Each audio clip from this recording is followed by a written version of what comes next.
Deni Yogyakarta. Di sini saya akan melakukan penyuluhan tentang ODA HIV/AIDS. Sebelumnya saya akan membagikan sebuah leaflet kepada Bapak dan Ibu supaya Bapak dan Ibu bisa mengetahui gambaran atau bisa memahami apa itu ODA.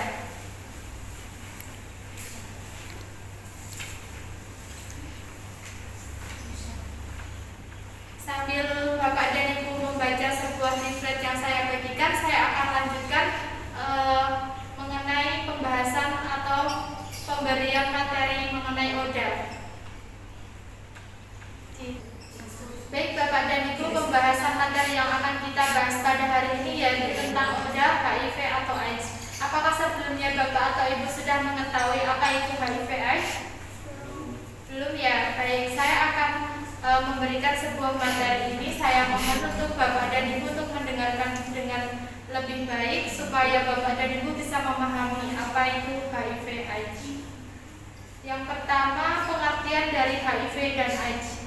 HIV atau AIDS kepanjangannya dari Human Immunodeficient Virus atau HIV merupakan virus golongan RNA yang spesifik menyerang imunitas atau sistem kekebalan tubuh manusia. Jadi HIV/AIDS ini bisa menyerang untuk kaum laki-laki atau kaum wanita, tapi 90% kebanyakan virus ini bisa menyerang kaum wanita. HIV atau AIDS ini karena bisa disebabkan bisa menyerang tubuh manusia karena yang dipengaruhi adalah sistem kekebalannya. Dalam bahasa Indonesia bisa disebut dengan sistem cacat kekebalan tubuh dapatan.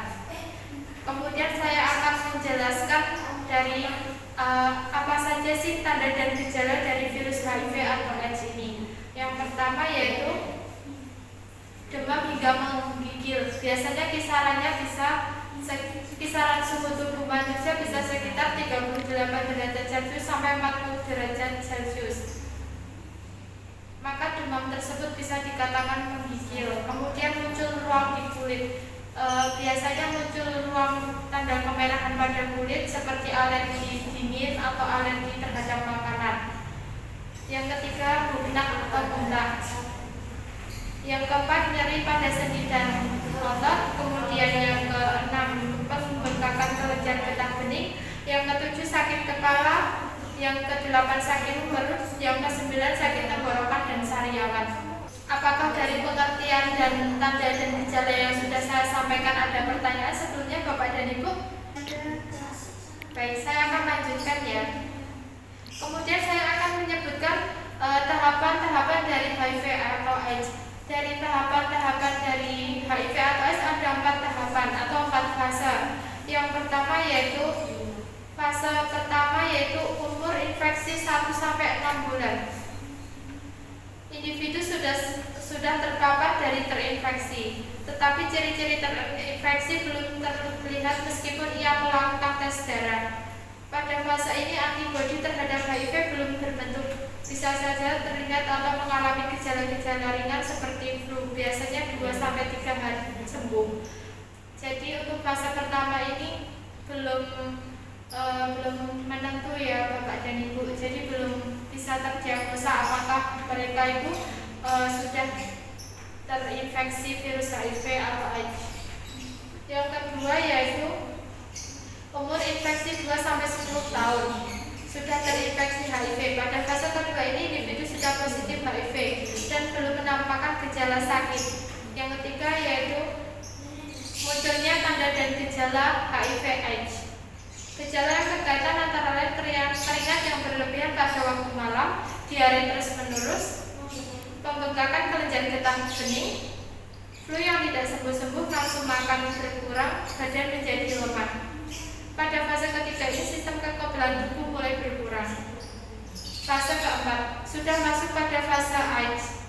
AIDS baru dapat terdiagnosa setelah kekebalan tubuh sangat berkurang terlihat dari jumlah sel T-nya. Timbul penyakit tertentu yang disebut dengan infeksi oportunistik yaitu TBC.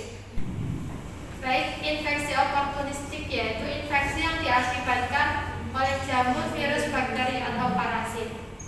Kemudian saya akan melanjutkan materi yang selanjutnya yaitu cara penularan HIV atau AIDS.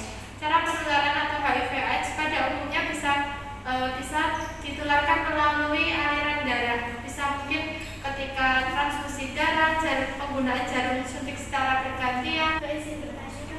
Iya. Apakah HIV atau AIDS bisa ditularkan melalui sentuhan ataupun udara?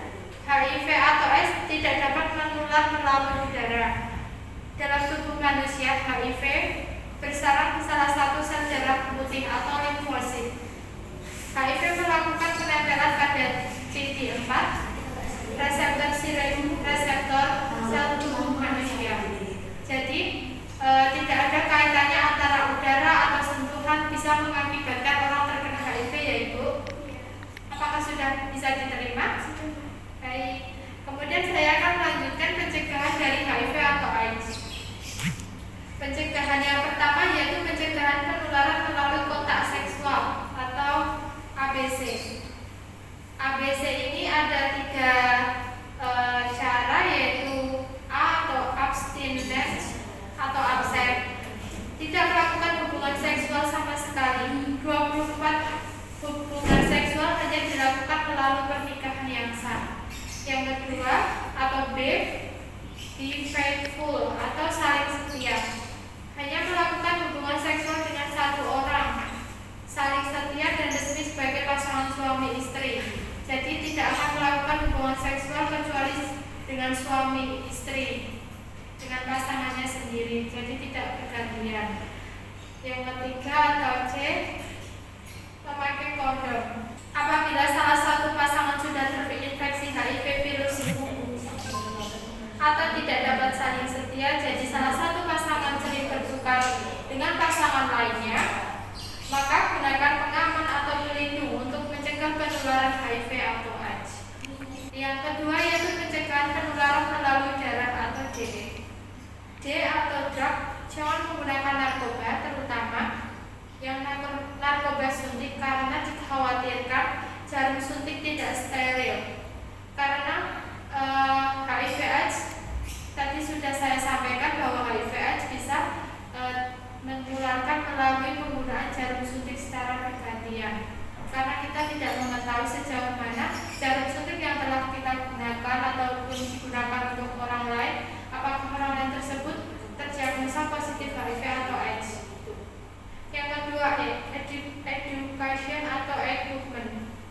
Pendidikan seksual sangat penting khususnya bagi para remaja agar mereka tidak terjerumus dalam perilaku tersebut, serta mewaspadai semua alat-alat tajam yang ditusukkan ke tubuh atau yang dapat melukai kulit seperti jarum akupuntur, alat tindik, pisau cukur. Begitu materi yang dapat saya sampaikan. Apakah ada yang kurang paham terhadap materi yang sudah saya sampaikan saat ini, Bapak dan Ibu? Sudah cukup paham. Sudah cukup paham. Baik. Untuk mengetahui sejauh mana kepahaman dan kejelasan materi yang telah saya sampaikan kepada Bapak dan Ibu, saya akan memberikan sebuah pertanyaan dan saya akan mencoba mereview apakah hasil dari pembahasan materi yang telah saya sampaikan benar-benar bisa tersampaikan kepada Bapak dan Ibu. Yang pertama, saya akan mereview atau mengulangi hasil pembahasan materi apa saja yang telah saya sampaikan selama kurang lebih waktu 45 menit tadi. Bisa disampaikan atau bisa diulangi materi apa saja yang saya telah sampaikan. Bapak atau Ibu boleh bebas menjawab. Baik, saya akan menjawab. Sebelumnya perkenalkan, nama saya Putra Matio. Ya. Review yang pertama yaitu pengertian HIV/AIDS, kedua gejala HIV/AIDS, ketiga tahap-tahap HIV/AIDS, keempat cara penularan, kelima pencegahan HIV/AIDS. Baik, dari hasil review Bapak yang telah sampaikan benar, semua materi telah saya sampaikan benar. Dan saya akan mencoba memberikan pertanyaan kepada Bapak. Sebutkan gejala penderita HIV/AIDS 3 saja. Baik, yang pertama demam hingga menggigil, kisaran suhu sekitar 38 sampai 40 derajat Celcius. Kedua, muncul ruam di kulit. Ketiga, husna atau muntah. Baik, semua jawabannya akurat ya Pak. Kemudian saya akan mencoba memberikan pertanyaan kepada Ibu. Ada berapa tahapan HIV atau AIDS itu? Ada 4, Pak.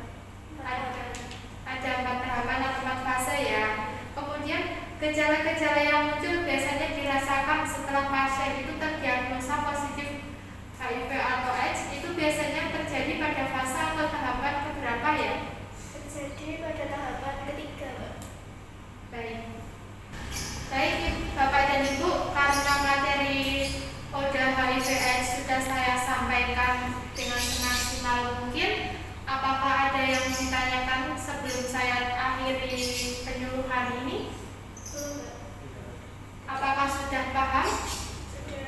Baik, karena saat tadi saya sudah mengkaji, sudah mengevaluasi bahwa Bapak dan Ibu sudah agak memahami secara rinci apa dari pengertian, apa dari cara pencegahan dari HIV AIDS, sudah cukup baik. Dan terima kasih untuk Bapak dan Ibu sudah mendengarkan penyuluhan saya dengan baik, bisa mengikuti dengan baik. Dan sampai sini saya menyampaikan penyuluhan. Semoga materi yang saya sampaikan bermanfaat.